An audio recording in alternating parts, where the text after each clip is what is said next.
Hey, folks, I am Blonde of the Belly of the Beast, and I have my most ever requested interviewee, GypsyCrusader. Ever since I started doing interviews, people are like, you got to get this guy on. And then I was corresponding with one of your friends while you were in jail. He would call into my call in show, and he's like, you've Yes. got to talk to GypsyCrusader.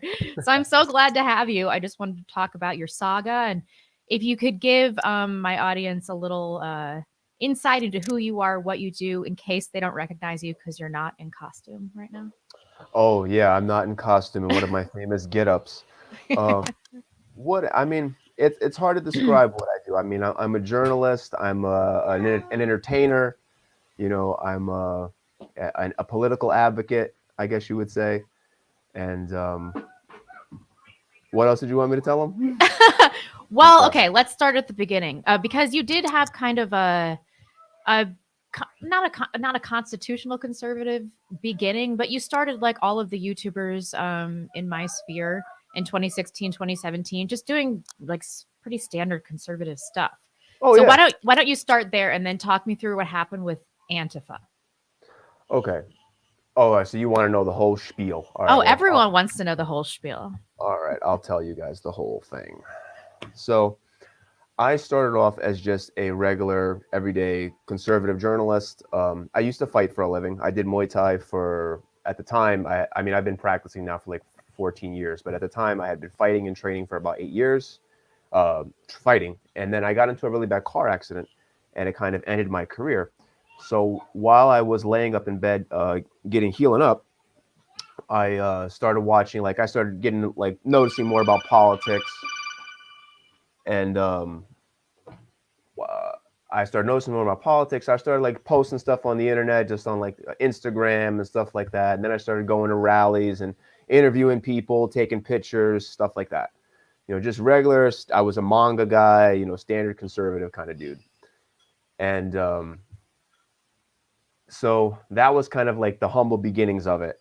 And then what the radicalization part of it, I'll just jump ahead a little bit, started basically.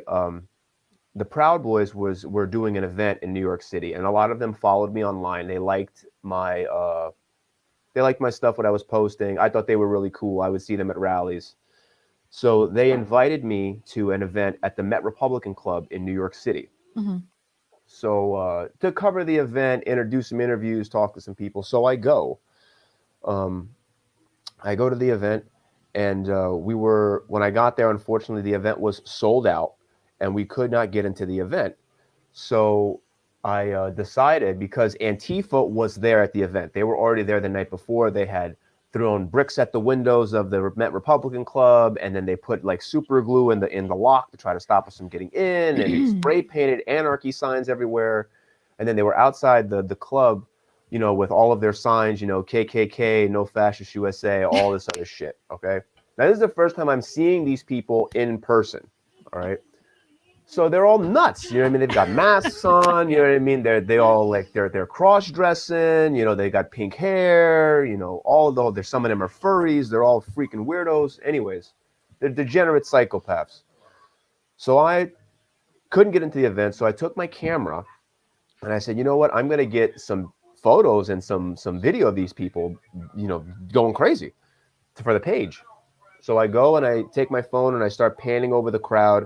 And I walked across the street because there was a police barrier. So I walk across the street. I start taking video.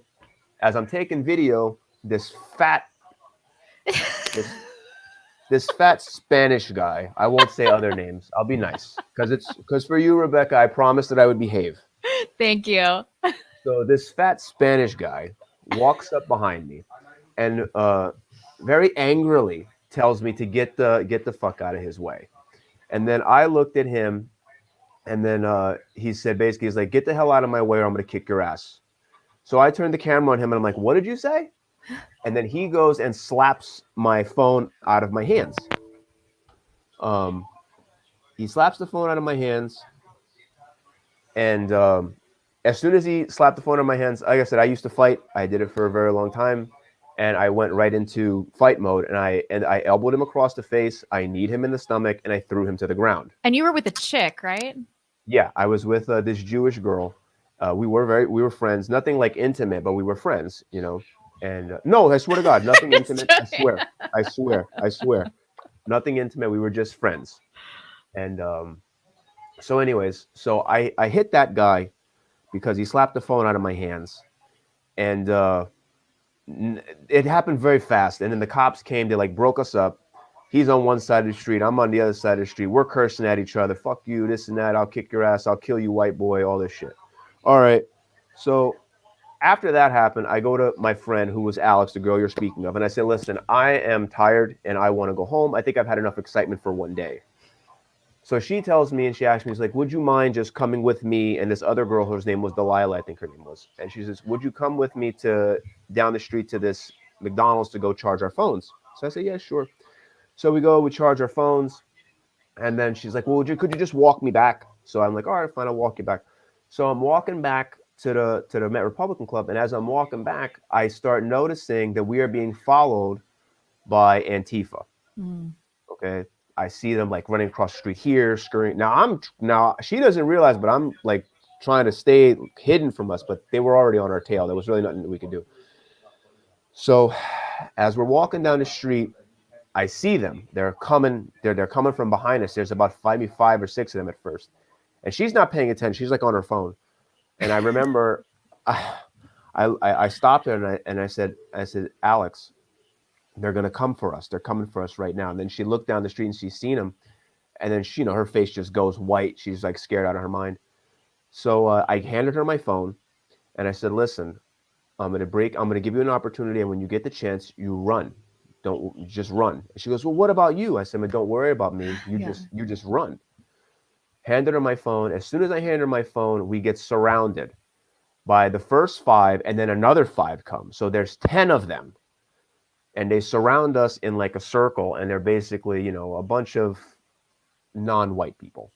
And they are, we're gonna kill you, and we'll fuck you, and all this shit, right?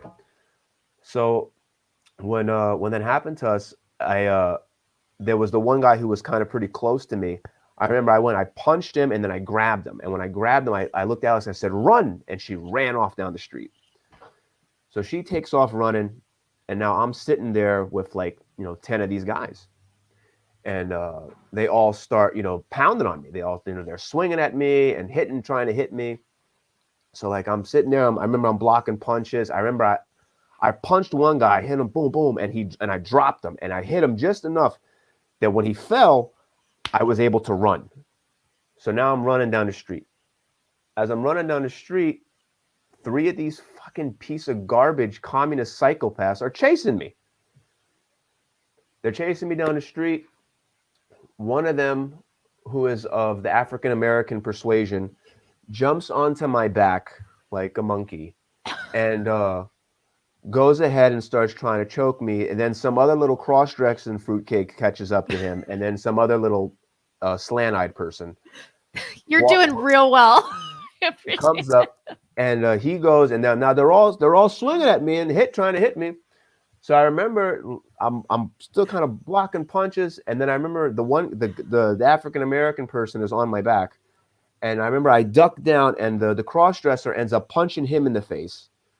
I grab him, I throw him to the ground. I'm fighting with the other 2 guys, and I'm seeing the other ones are coming because I ran down like half a block, and and they're all like communists, so they're not all in good shape. So it's taking them a little while to catch up. And I'm seeing them though; they're coming. Right. And as they're coming down the street, I'm still backing up, these 2 guys who just got out of the Met Republican Club. One guy's name was Jake, and the other guy's name was Gavin. And I looked at them and I said, well, help me. I'm like, these guys they're trying to kill me. Jake goes and he was like, what? They're just like, we'll help you. Jake goes, I remember he grabbed one guy, I think it was the fruitcake, and smashed him into a scaffolding and started banging him into the scaffold. And then Jake goes and tackles the other slant-eyed person into a flower bed and starts wailing away at him. The other African-American guy's on the floor. So I go and I'm like, I walk towards the other ones that are coming at me because I had my bag. I had a backpack on me. And when they all started to jump on me and hit me, I dropped it. And my wallet was in there and the keys to my house. They stole my bag. Okay. because and then as I look, I'm trying to look around for it, and they're coming down the street. They catch up to me finally, and now I thought we're getting ready to go again. We're going to fight again. But as soon as they got there, thank God, NYPD shows up. Alex, the girl that I let help get away, she went and grabbed the cops and brought them back. So the cops come in, they're like, I'm telling them, like, this one here, officer, grab him, arrest him. They tried to kill me. Cops go, arrest the two guys that Jake and Gavin are fighting with, and the other African-American dude who's on the floor. Lock him up. The first thing that the black guy says when he gets up, don't defend him, he's a Nazi. He's a Nazi. And then it was all over for you. Yeah. And no, there was more that happened. I mean, the story's long. I don't know if you guys want to hear the whole thing. Oh, I do. But nothing legally happened to any of these people. What happened is fast forward now. I go to the DA, who is a tiny hat person, and his mulatto friend of a assistant district attorney. They call me into the office. I go in, give them my statement. And not only that, when this happened, the four people who helped, there was four people that saw the whole thing. There was the girl, there was Jake and Gavin, and then there was a cab driver who seen the entire thing. Right. And they all came down to the precinct and gave a statement saying exactly what I said happened. Okay. So then fast forward, I go to the DA's office. I tell him what happened. I give him pictures and photos of that night, some video that I had before it all happened, like trying to figure out who was who. And they did nothing. They basically, they wanted me to come in once. I came in once. They wanted me to come in another time. I came in. And then because Antifa stole my bag and my wallet, they went ahead and doxed me. This is the first time I had ever been doxed. They doxed me on the Antifa New York page that had over like 250,000 followers on Twitter. Okay, because they're allowed to be on Twitter, but God forbid I'm there. Right. So, because I'm not allowed on any of those platforms. So they doxed me. Now I don't want to go into the city anymore because I'm getting threats from these people saying that if I go into the city anymore, they're going to kill me or they're going to come and kill my family. So I tell the DA this. I'm like, listen, I cannot go in there. I don't even want to leave my house. I am worried. Okay. The DA turns around and says that I did not come in enough to give them enough statements, which does not make any sense at all because there was another fight that the Proud Boys beat the shit out of some of these communists on the other side of the Met Republican Club. They beat the hell out of them, and they had no problem with charging those guys and putting them in prison in Rikers Island for like 3 years or something. That was fine, So that happens. And I'm frustrated after that happens. I'm like, this is crazy. You know what I mean? I can't believe that, where's the system? Like, where's justice? Where is all these things? Right. So then I leave journalism and I'm like, all right, I don't even want to do this anymore. I'm going to go and I'm going to do something else with my life. I'm going to go back to coaching. I'm going to go back to doing my other stuff. I get a job. I'm coaching. Hold on. I'm sorry. That's okay. Okay, anyways, I get a job coaching and at this little gas station to make ends meet. They find out where I work. Have me fired from the job. They call up to my trainer, tell him that he needs to fire me, but to his credit, he didn't fire me that time and he let me stay. So they're harassing me. All right. So then they're harassing me all the time. I'm getting threats, all this other shit. It's not going away. They're not leaving me alone. So then after that happened, I didn't really want to have anything to do with like politics anymore because I was afraid. You know what I mean? I'm not gonna lie, I was scared. Then the COVID thing started to was like making its way through the mills, like trying to like it was just starting. You know what I mean? You've seen a lot of crazy videos in China and all this shit. So then when I seen that, I'm like, you know what? Maybe I can cover some of this. And maybe it'll like kind of redeem me a little bit because I'm trying to help and I'm not doing anything like super political. This is just, it's something that can affect all of us and maybe it'll give me some credit again because I had been slandered as a Nazi and an evil person, So I start covering that, right? So I started covering that. I started getting back into it. Everything is going okay. And then as I'm covering that, then obviously everyone remembers Saint Floyd gets, gets killed or really overdoses on fentanyl. And so that happens. And then the riots happen. Okay. So now I'm watching the riots, covering the riots. So then I decide I'm going to go to the riots. I want to be there. I want to see what this is like. I want to see how it is. So I went to the riots. I went to four of them. I went to two in Philadelphia and two in New York City. Ugh. And it was total and complete chaos. I mean, what they did to the cities, I mean, seeing it in person, seeing it on video just doesn't do it justice, as bad as it is. But when you physically go there and see how they destroy people's businesses, I mean, it really hurt me because I grew up in the city in New York. And I remember I got off on the train, and when I got off the train in Times Square in Penn Station, I mean, if you go, I'm sure you've been to the city. I don't know if you've ever been there. Yeah. But when you go, I mean, on a Thursday night, I think I was there on a Friday night at like 8 o'clock at night. I mean, the city's packed. I got off on the train and there was nobody around. It was like 28 days later, like the empty city. That's what it felt like. So there's nobody around. And I'm walking down. I walk down to Soho. And I mean, everything is just destroyed. There's nobody around. 4 cops in a squad car riding around. And then I remember I seen some other little businesses that were just mom and pop joints. You know what I mean? And I sat there for a minute and I'm like, I cried because I was like, man, these people, not only did they, they had to rip off Chanel, they had to rip off Gucci, they had to, go to all the big box stores, they had to get that because that's for social justice to steal a pair of Jordans. They had to do that. But then they also ripped off these little people who are, paying $5,000 for rent. Mm-hmm. I mean, my God, little boutiques. Mm-hmm. And I got hurt and I got angry. So then I came home from doing that and I put out like a video post, like a little vlog kind of. And I said, now again, I am not the way I am right now. I am still just a conservative person. Okay. I'm still a normie trapped in the matrix. And I said on the video, I said, Black Lives Matter is a terrorist organization. They are a Marxist organization. They are hiding behind the First Amendment, and they are engaging in guerrilla warfare tactics against the police. That's it? That is it. That is it. Nothing racial. Nothing at all. This is verbatim. That's almost what I said. I swear.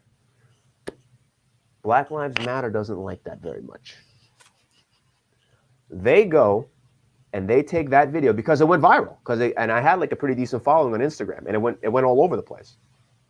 And so they take that video, and then they go ahead and they put it up on their Black Lives Matter website. Okay. Then they find out where my mother and my father have a business. Ooh. Okay. And they go ahead and they start, and then my mother has a business that has the phone number outside of the house. All right. And they are calling my mother and they are calling my father, and they are threatening to kill my parents. This is Black Lives Matter, okay? And Antifa calling my mother and telling my mother, rest in peace, because my mom passed away while I was in prison. We're gonna kill you and we're gonna burn your house down with you inside it. Okay.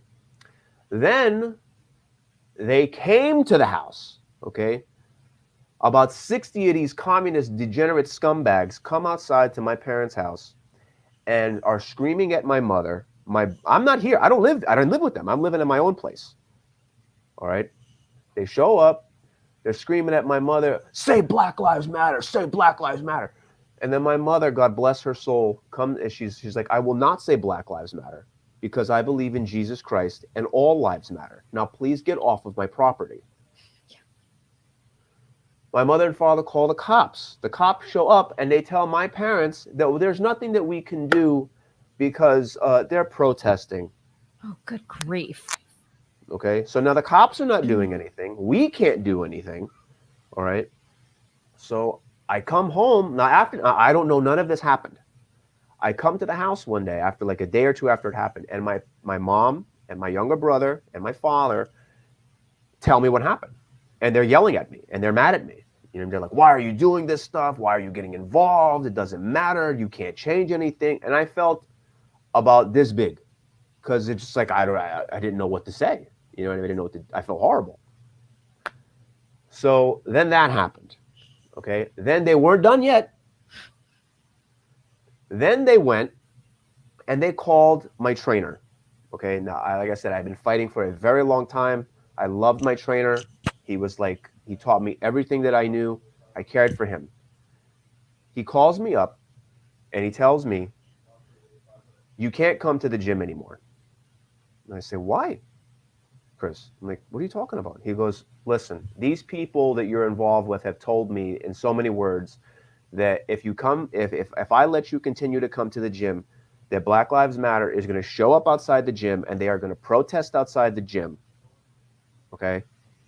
So he goes, and I remember he says, if you ever cared for our friendship and you ever loved me, don't come back. Oh, that's awful. But I understand also. I can't get mad at him. I get it. So he goes and he kicks me out of the gym. So now you harassed my family. You tried to kill me. You took away my passion. You slandered me in the media, you know, and I was just devastated, you know, and it was really bad. And I couldn't make any more money because coaching was my way to make money on the side. You know, I mean, between that and like the little stuff I was doing with journalism, that was what I was doing. Yeah. You know, and I've heard you say that you got to a place where you didn't care anymore. I think that resonates with a lot of people because these leftist tactics, they just wear you down and they take the things in your lives that you love. And it doesn't necessarily change who you are, but it changes your perception of the world around you. And that changes the way that you behave. And so some of their tactics are very effective in that way. Oh yeah. I mean, they are effective. And if they'll push you to a place that, you know, you might not think you could ever go, which is where I went.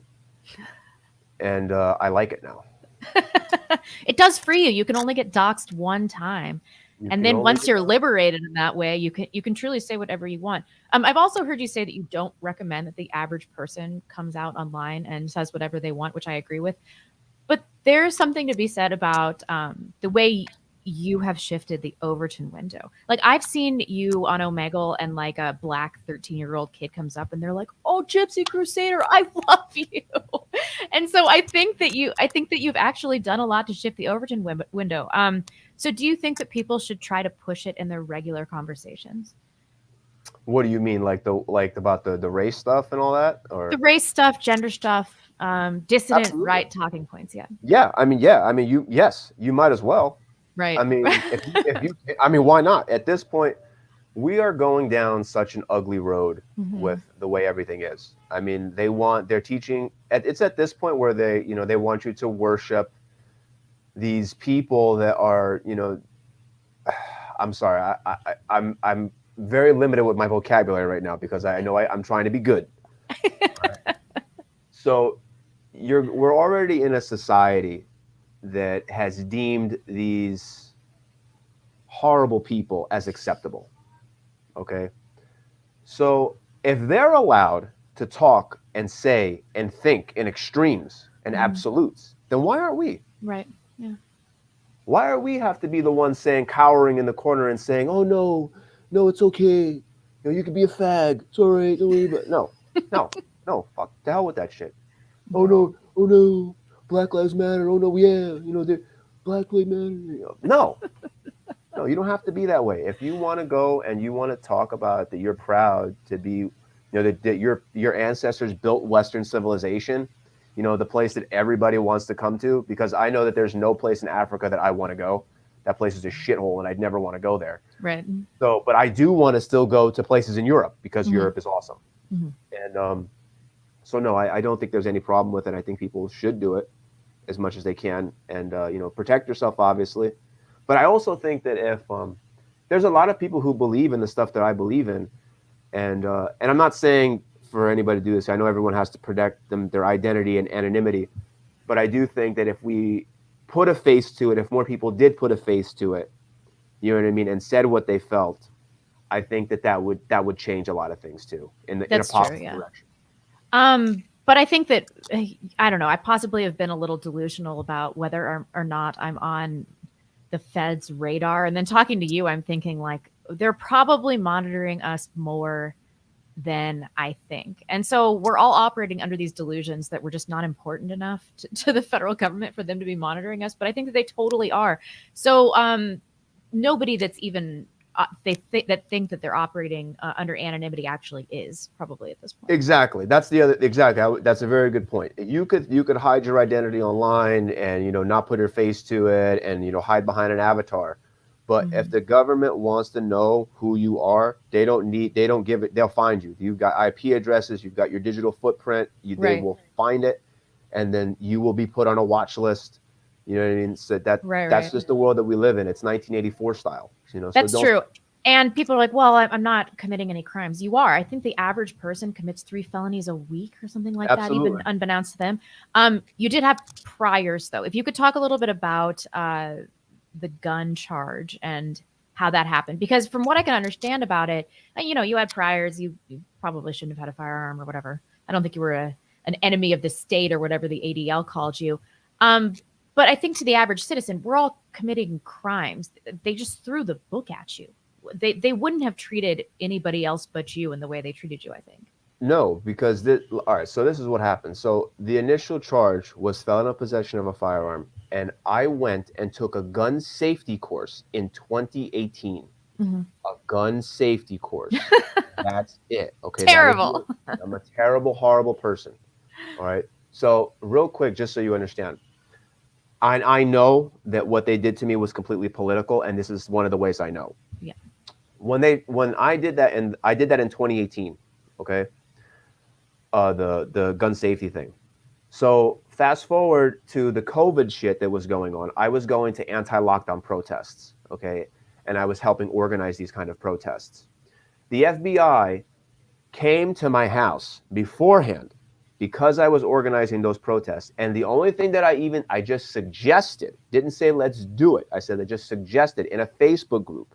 I said, you know, the government is not really paying attention to us in Jersey. Maybe we should have one of those armed protests that they're doing in Wisconsin or Texas or Florida. Maybe we should do that. I mean, it's not a bad idea because they're just not paying attention. We go every weekend. They don't do anything. They don't come out and talk to us. Maybe that's what we should do.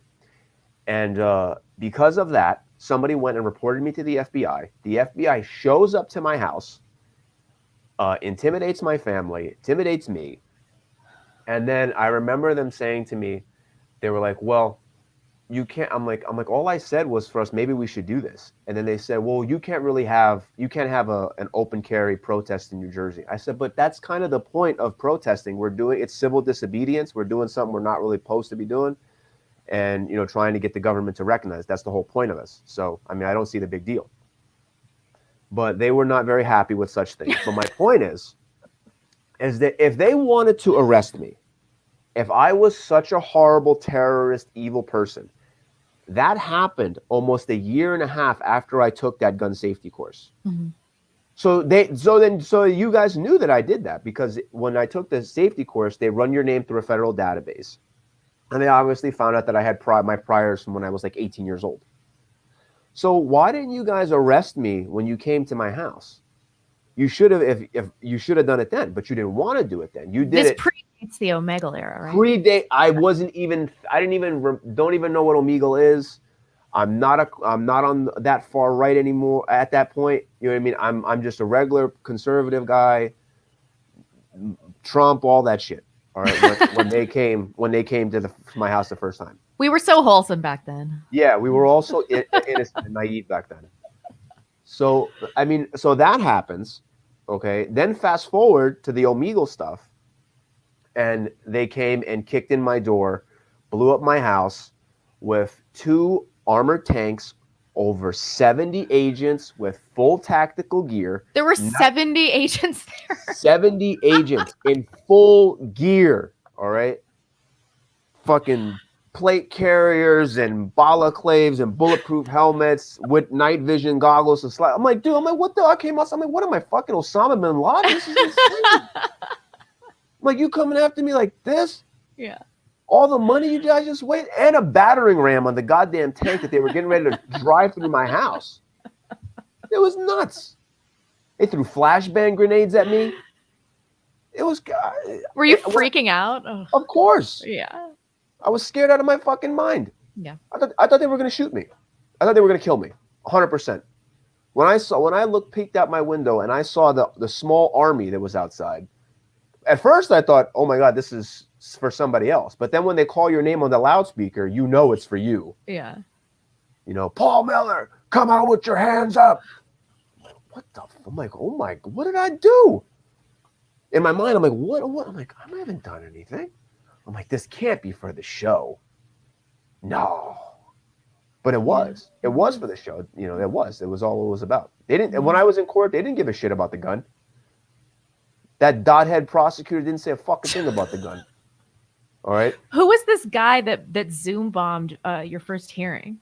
I don't know who he is. His name is Jay Danks. I've never really spoken to him. Never nothing with him. He's very angry because I ended up doxing him a while back and ruining his life and making sure that he ended up homeless. But he started it. So.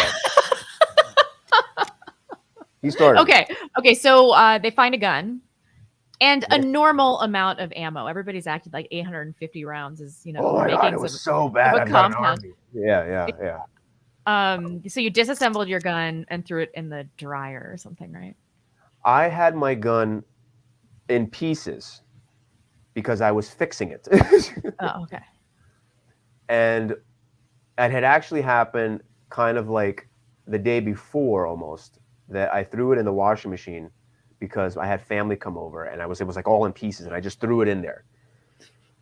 So it was stupid. They came over suddenly. I didn't want them to see it out there, so I just took it and threw it in there. And I forgot about it. And it was like literally like a day or two later that this shit happened. Oof. Okay, so what did you get charged with? So I got charged with felon in possession of a firearm and felon in possession of ammunition, and then unregistered firearm, which is completely the whole thing is unconstitutional, but that's what they charged me with. And so everybody was saying you were looking at 30 years, but I've heard you say that was not true. Well, the thing is that no, I was never looking at that much time, but they in the media will always say the high end of whatever you could possibly face, you know. But they threatened me with like 15 years. They threatened me with 10 years, and it just kept going down. You know, it was they tried to say I was a career armed criminal.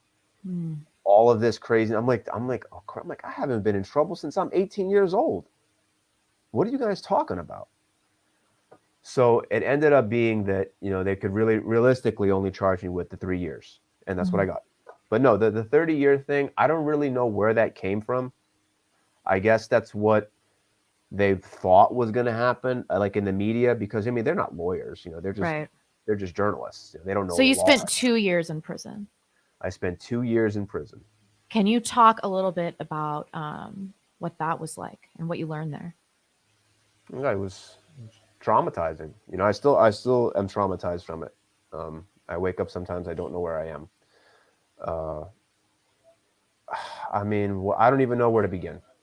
You know, I don't even know where to begin. It was very scary, and you know, yeah, I don't even know where to begin. I mean, all the time in isolation. I was in isolation for a very long time, almost a year. It was a year by myself. Like totally alone? Yeah, totally alone. Like it broke up. So when I first got there, I was there in isolation for like 6 months. Totally alone by myself in a cell.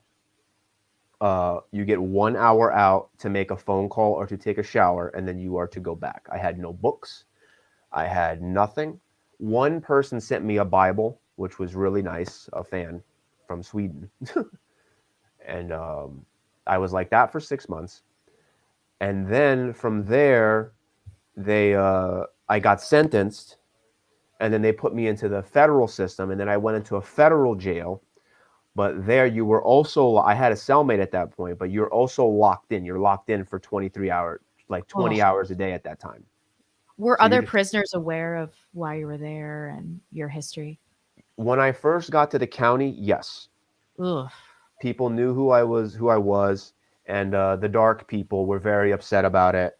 And they would go ahead and, like, when I would come out for my hour for my time, You know, they would shout things at me that they were going to kill me, that they were going to cut my head off, that they were going to stab me, that if I ever went to general population, I'm dead, and that watch my back, and all of this crazy shit. Like every single time that I came out, they would scream at me. Like I was on the phone, they would start screaming, and but I just kind of ignored it. You know what I mean? I just shook, and then after a little while, they kind of realized that I wasn't gonna give them the reaction that they wanted, and then they kind of stopped. But for at least, I don't know, I would say about 4.5 months of it, it was every day, every day, every day, every day. Oh, what a nightmare. You know, they would scream. I mean, and it wasn't just them too. It was the guards too. The guards used to give me a really hard, because all of the guards were of the African American persuasion, and they would go ahead, and when I was in my cell, so when I was in that part of the isolation, you get searched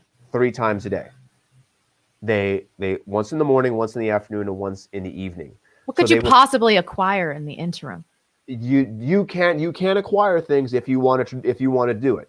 You can do it, but it's very difficult. You know, but you're locked in a cell. So they handcuff you. Okay, like there's like a little slot in the door. You got to walk up to the door with your hands behind your back. They handcuff you. They would pull me out of the cell. They would put the handcuffs on really tight, pull me out of the cell, slam me into the wall, slam my face into the wall. Then they would proceed to go into my room. They would throw everything on the floor. They would throw all of my clothes everywhere, throw all of my commissary everywhere, which they're not supposed to do any of this. I mean, they're supposed to search you, but they're not supposed to go off like this. Mm-hmm. And then they would throw me back into the cell. This happened 3 times every day for the first 6 months. And then they would come in and they would give me my food through the tray, through the slot. They would take it, throw it on the floor, like push it in so it like fucking just drops, and then they would do all this, like they would take it and like fling it at me and like hit me with it. They were pieces of garbage. They were assholes, but they knew who I was. Right. And so I got it from the guards and the inmates, and then I went to the federal system. And then when I went to the federal system, nobody really knew who I was. Good. So it was easier there. It was slightly easier, you know. And then you go into the transit part, because once you get sentenced, you have to be sent to prison. So the transit part is really difficult. Again, it's not total isolation, but it is isolation, because you only have your cellmate, and you run out of things to say to each other after about the 3rd day. So you're just sitting in there quiet, you know what I mean? Like talking about whatever. And you're not coming out of the cell. You're not being able to shower, not being able to call family.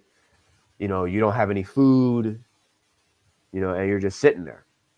So I went from the federal jail in Miami.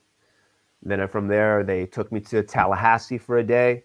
And then from Tallahassee, I went to Atlanta, which if you've ever heard of Atlanta federal prison, oh my God, that place is like something out of your fucking nightmares. It was horrible. I mean, locked in all the time, cockroaches and rats scurrying around everywhere, crawling on your food, crawling in your clothes. You're sleeping, you feel them crawling on your body.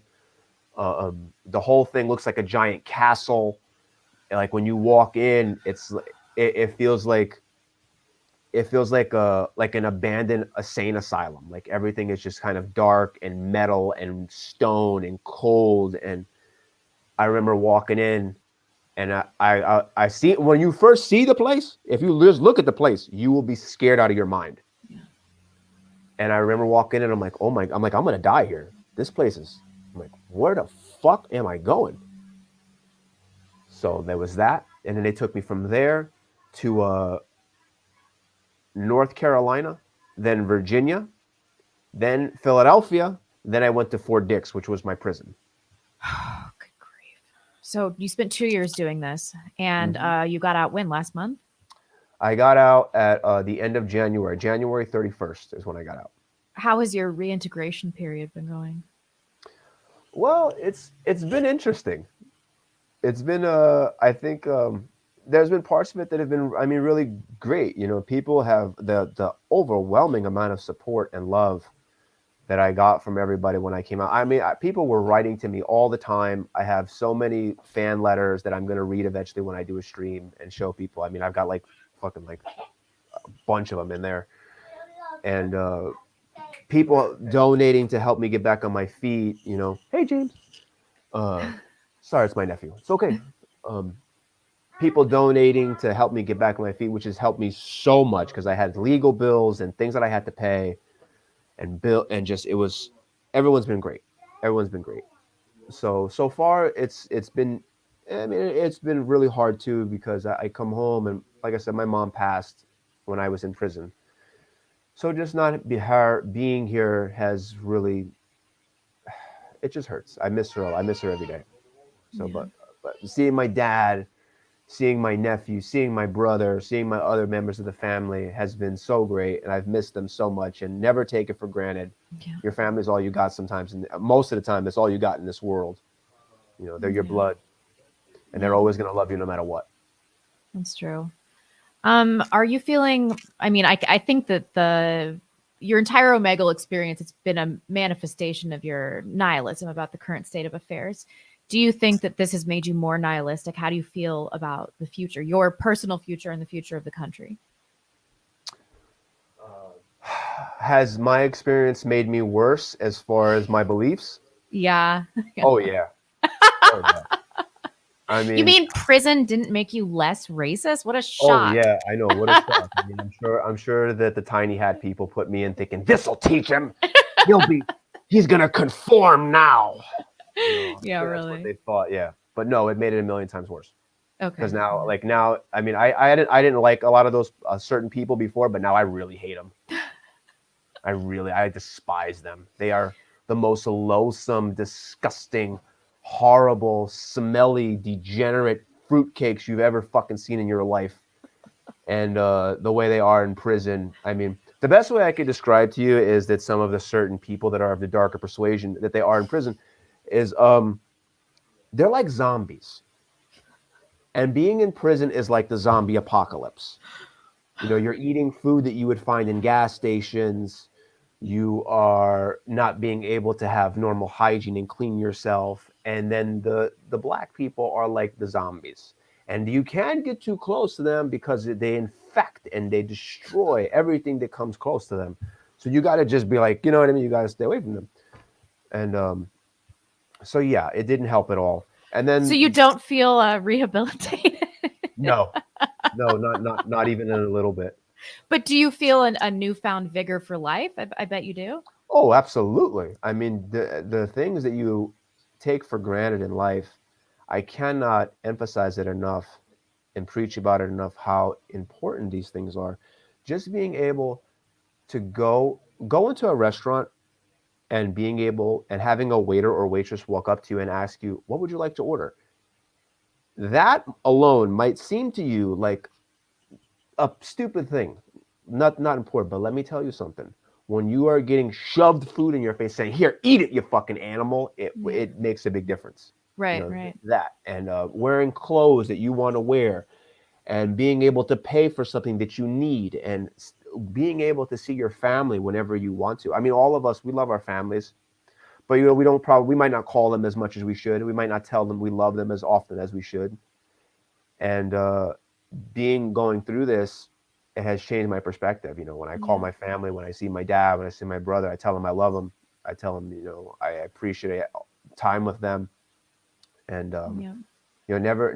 never take for granted walking outside and feeling the sun on your face. Because I didn't see the sun for almost 6 months, 7 months. Couldn't even see the sun. What a nightmare. Good You know, grief. Um, I did want to ask you, what do you think that your case says about the country? what does it say about the country? It says that we're run by a certain people that do not like it when you speak out against them, and that if you have the balls to call them out, that they will use any means of the US government to destroy you. Hmm. Hmm. Yeah. That's what it has shown me. It's shown me who's really if you let's say you don't like me. You don't like what I say, you don't like what I believe. Fine. That's fine. But if you can't look at my case and look what happened to me and say to yourself, man, this is like, there's got to be something to this, you know? And if it doesn't make you at least question it, well, then you're a moron, and there's no Mm. helping you ever, and you're just going to be stuck in the matrix, and you can just sleep there and stay. Yeah. But if it does make you question, if it does make you go scratch your head and do one of those, then you're getting on a path that You're they on the don't right want you to track, be on. right? You're on the right track already, and keep going Mm. with that feeling. Yeah. I think for normies, they look at your case and then they hear some of the things you said and they're like, well, I don't really care about the substance of the case because I can morally justify what's happening to him because of the things he said.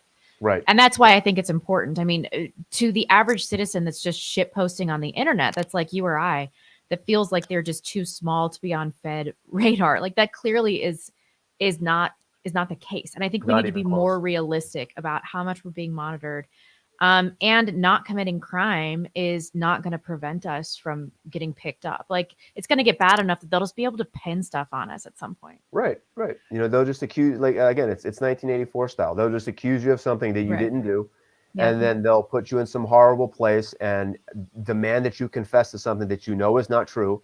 And then if you don't do it, then they're going to torture you and Put a hurt your rat family. mask on you. Right, right, exactly. Put a rat mask on you, and you know what I mean, not feed you and throw you in a room that's dark and cold and ugly, Right. and think you're going to die there. And Totally. they'll walk by your cell and throw a razor blade under the door. Yeah. That's what they'll do.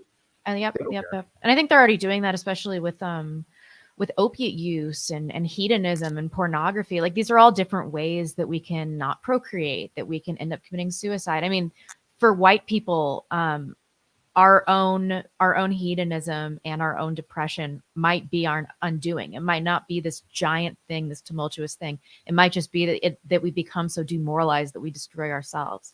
And I think that is the scariest future for me, at least, because there's no adversary. Right. And You're and fighting that an makes invisible. me You're frightened. fighting an invisible opponent. Definitely. So what does Paul Miller want to do now? What do you want to do now? What does your life look like? What do I want to do now? Well, it's hard to say. I mean, I want to stay political and help as much as I can. Are there any stipulations on you posting or being online or anything like that? Nah. I'm sure they would have loved to do that, but they couldn't. Because they're. I can't say these things. Damn it. Oh, so no, they didn't. They didn't do anything like that to me. If that was the case, I wouldn't even be able to be on here with you right now. Oh yeah, that was pretty stupid, wasn't it? No, it's fine. That didn't even occur to me though. But is your show coming back? Is more what I was along the lines of what I was thinking. Yes. Yes. Okay. It's coming back. I'm excited for it. I can't wait. I just have to get a few ducks in order to be able to do it. And yeah, I look forward to making everybody laugh again and bringing some camaraderie and have everyone, just not feel so alone. You brought a lot of laughs to us. My friends and I used to watch your stream like before we'd go to bed and stuff, and we'd always get such a kick out of it. So if nothing else, you brought a lot of laughs to people, and that's not nothing, right? Right. You can't if you're not laughing, you're not living. That's true. So this is Paul Miller, Gypsy Crusader. Thank you so much. The man, the myth, the legend. Thank you so much for coming on my channel. I really appreciate it. Thank you, live chat, for joining me. And you can find his links below. Is there anywhere that you wanted people to donate? I know you've had some legal funds. I will send you my Cash App link. And then I have Bitcoin too, if people want to do that. But also if you really want to help, because I don't like begging for money. I've never liked that. Anybody who's followed me knows I don't like it. It's tough times, though. Paul. It's tough times. It is. But you know something? I'd like for people to get something out of it for helping me. So if you want, you can go to Goyim TV. They have my T-shirts up. You guys can go ahead and buy one. It helps me. It helps them. They have some other really cool merchandise you guys can look at, and it helps you spread the word. Helps you might start a conversation, with somebody and open up some minds. Because I think it's good for us to have our own styles and our own ways to express ourselves, because if these fruitcake people could walk around with rainbow flags and pink hair, I don't see why we can't walk around with a Totenkopf shirt. So if you can, please go and get one. All right. On that note, thank you so much for joining me, and I'll see you soon. Thanks, guys. Thanks for having me. I loved it. This was fun.